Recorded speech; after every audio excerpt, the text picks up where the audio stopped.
Magandang gabi mga kanobo. May i-share lang ako na tips pagdating naman sa push start.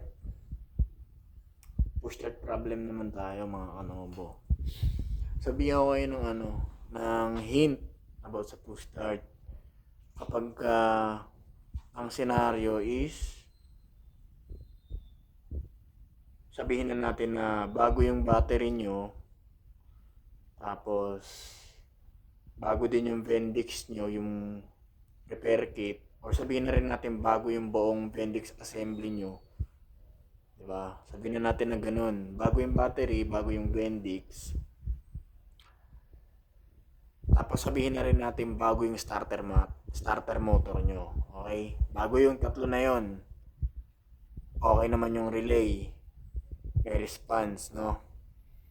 Pero, hirap umikot yung starter motor. Ito ang senaryo dyan, o yung pinaka-posibleng dahilan kung bakit hindi nagtutuloy yung push start kahit na bago yung battery, bago yung Bendix, tapos bago yung starter motor. Sabihin natin 500cc na bago, or kahit sabihin na natin luma na stock lang, pero yung carbon brush sa loob is bago na at malinis na yung starter solenoid, no? Sabihin natin ganun yung senaryo. Pero yun nga, hirap siya umikot. Yung hindi nagtutuloy yung push start niya.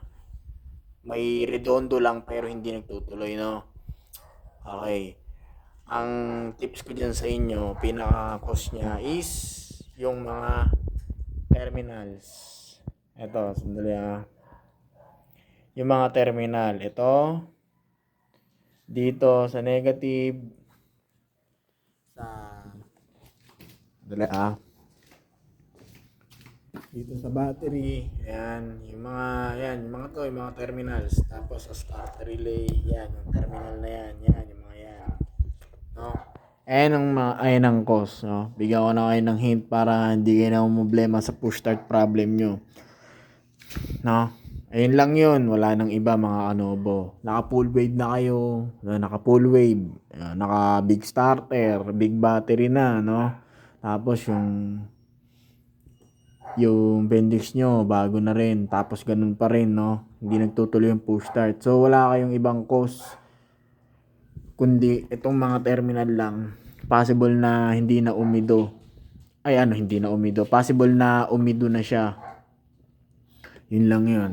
Or pag hindi naman umido or malinis pa, ang nangyayari kasi dyan sa terminal na yan, kapag kinatagalan, yung surface niya, halimbawa ito yung surface ng terminal, no? Minsan hindi siya pumapantay, or kumbaga parang nagagastado yung terminal niya, yung mga ganito. Ito yung mga ganyan, hindi na lumalapat dun mismo sa pinagkakabitan niya. Merong mang contact pero kumbaga gabuhok na lang yung contact niya. Kaya ang nangyayari kapag pinush-start nyo is hindi nagtutuloy kahit na okay naman ang voltahe ng kuryente nyo, no? Merong ganong senaryo mga kanobo. Sa lahat ng mga kanobo dyan, subukan yung lihain yung mga terminal nyo. Yung mga terminal, yung mga ganito. Lahat ng terminal nyo, yan, sa battery, sa starter relay, dito sa negative ground, tsaka sa positive ng lihain nyo mga kanobo. No, tips ko, kapag sa liha nyo, hindi agad lahat lumapat ng liha doon sa terminal. So, ibig sabihin nun, hindi siya pantay, no? Ayun yung pinaka-ibig sabihin doon sa pinapaliwanag ko ngayon. Dapat pumantay kagad siya sa ilang pahid pa lang ng liha nyo. Kuminis kagad siya, no?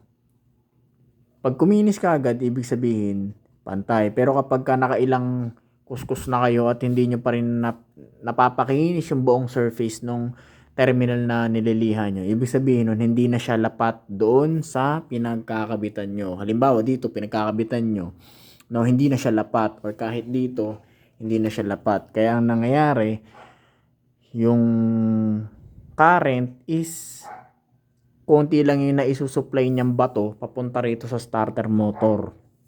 Kasi hindi na lapat yung pinakabuong terminal. Konti lang yung nakukuha niya. Kaya ganun, no? Kung naiintindihan yung paliwanag ko ngayon mga kanobo, yun na yun, no? So, kailangan lang gawin nyo, palapatin nyo lang yung terminal dun sa pinakamismong pinagkakabitan nyo.